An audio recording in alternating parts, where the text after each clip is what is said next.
ఎవరు నా పాదములను పట్టుకున్నాడో వాడింటికి నేనే కాదు, నిరంతరము నా పాదములను పట్టేటటువంటి లక్ష్మి, నా నాభికమలంలోంచి పుట్టినటువంటి ఆ 4 పద్మముల వంటి ముఖములు ఉన్న నా కొడుకు చతుర్ముఖ బ్రహ్మ, నేను ఎన్నడూ విడిచిపెట్టి ఉండలేని నా నిశ్చలికాడైనటువంటి పరమేశ్వరుడు, ఇచ్ఛాశక్తి జ్ఞానశక్తి క్రియాశక్తి స్వరూపిణులైనటువంటి లక్ష్మీ సరస్వతి రుద్రాణి, ఇక పిల్లలు అందరం కలిసి కద్దమైన ప్రజాభూతామయి సంభవ కద్దమా అన్నట్టు మేమందరం కలిసి మీ ఇంటికి వస్తాం.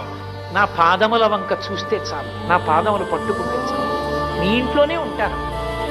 మీరు ఆర్తితో వెంకటరమణుడి పాదముల వంక చూడటమే మీ గుండెల్లోకి మీ ఇంట్లోకి రమ్మని ఆహ్వానం పలకండి. మీ వెంట వచ్చే